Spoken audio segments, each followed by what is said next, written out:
Samsung has upgraded its Galaxy A3 and A5.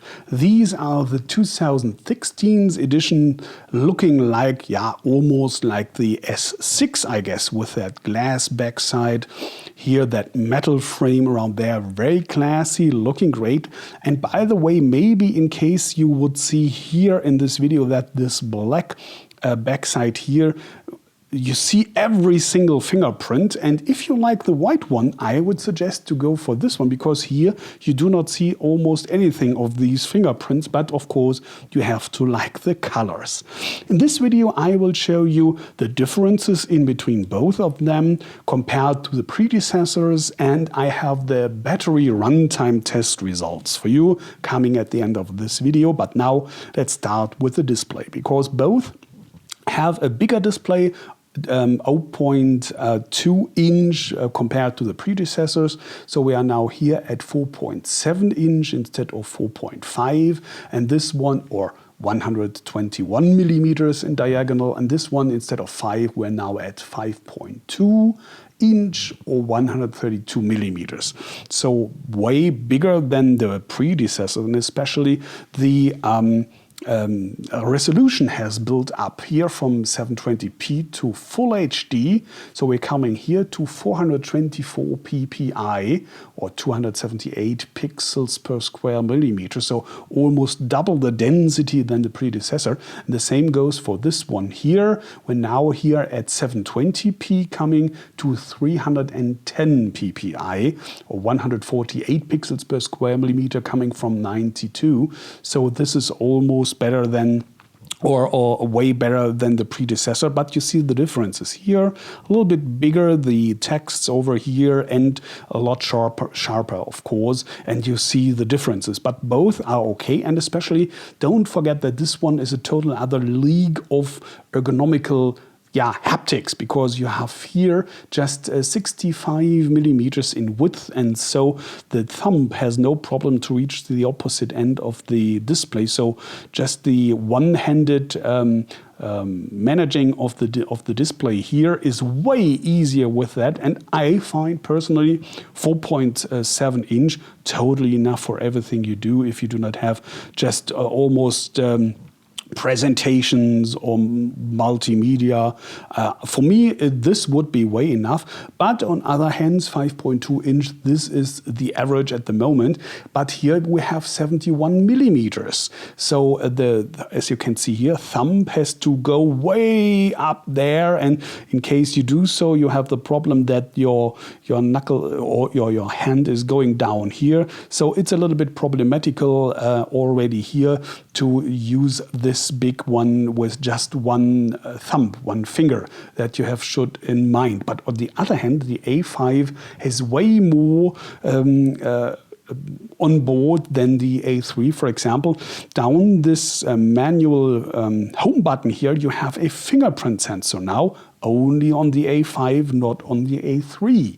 And both have a 13 megapixels camera, selfies on the front with 5 megapixels, videos full HD on both front and back side, but you have an optical image stabilizer only on the A5. So in case you're doing a lot of photos and videos and you want to have good photo quality, this one will be, I guess, better. We have a final test where I can say you more, but my guess is very much that the photo and video quality will be way better here on the A5. And of course, the processor is something very different. Both are Samsung Exynos processors, but here it's the 7578, meaning 4 cores, 1.5 gigahertz, and only 1.5 gigabyte of RAM working memory. Here it's Exynos 7580, meaning we have 8 cores, 1.6 gigahertz, and especially 2 gigabyte of RAM. So it's clear that the A5 will be way better in the benchmarks. Again, final test as text form here on my website mobiwatch.net as soon as possible, I guess around about 1 week, 1.5, maybe after the Mobile World Congress. And that's a point you should have in mind. On the Mobile World Congress, end of February, there will be appearing the I guess at least the Galaxy S7. So the S6 will go down way more in the price after that announcement. And then you have to watch, here we're talking at least German prices, including tax, 329 recommended retail price and 429. In the web, I've seen it for 290, 390, so $100 more. And don't forget that the S6 will drop in the price, so you have to really think, especially here from the A5, if this is really worth the money compared to the S6. But this is something we will have again in the final test in text form, where I can tell you way more in the concrete price performance relation for both A3, A5, and of course the S6, and then we know more. Last of all, you should know Wi-Fi AC and Wi-Fi 5 GHz only on the A5 again, because here it's not supported. You have only Wi-Fi 2.4 GHz band. So especially if you're going a lot for hotspots, for example, there you have very crowded and not so fast Wi-Fi 2.4 GHz in the G band. So this could be maybe a decision for you. And last of all, 4G with 300 megabits per second nominally only on the A5, again 150, but in most cases you won't find any differences that are big enough in real life, because it depends on how many users are in your mobile cell. Does your network supported at all 300 megabit, and your contract and everything. So I wouldn't lay my decision on that, but I would have said this, of course. And finally, 16 gigabyte internal memory, leaving a net memory around about 9.2, 9.6 gigabyte.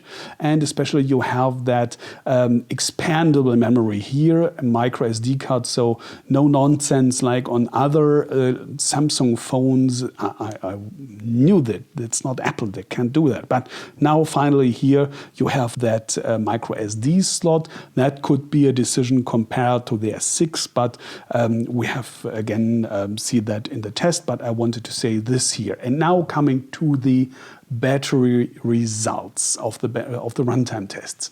Here both are of course unfortunately built-in fixed. You cannot remove it by yourself. Here it's 2300 milliamps, and in the runtime test it made up for 608 minutes. That's 28% above the average, and here it's 2900 milliamps capacity, coming in the runtime test to 646 minutes. That's even 36% above the average. So both, and especially the A5, are really okay. Even if you're a heavy user doing a lot with your phone through the day, you should come through the day with both of them. But in case you might have any doubt, go for the A5. That's really, really a very good value here with this 646 minutes over there.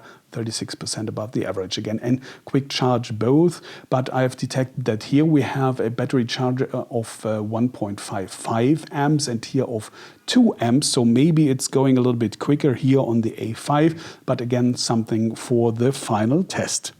And in case I've forgotten to give you this last information, let me go to a white background here, because I guess I didn't tell you about the brightness. Both are 432, 437 nits. So for OLED, at least, it's Super AMOLED, of course. Again, for this technology, it's 32, 33% above the average. So for OLED displays, very bright, but you can see over here, if you have maximum brightness like I do at the moment here for this video, you can see melting your battery level, of course. So I would recommend to go for at least the auto mode and get that a little bit down here. But you have to know by yourself what you're doing with that. Coming to the operating system, as both are not coming with Android 6, and this is for this price Android 4.1.1 you see here with their typical touch wiz user interface by Samsung. I would have expected Android 6, but I guess Samsung will spare this for the S7 coming in a few weeks on the Mobile World Congress in Barcelona. So unfortunately here, but we have to be honest that Samsung is doing kind of better than other manufacturers concerning the upgrade policy. So this will get both Android 6, of course, but the question is when. And like always, the manufacturers do not say any word about that, when this will come. It will come one day and you will see, but we do not have any information about that at the moment. Well, I hope this is enough information for a quick first impression of the Samsung Galaxy A3 and Samsung Galaxy A5 2016 edition. Thanks for watching, take care and bye.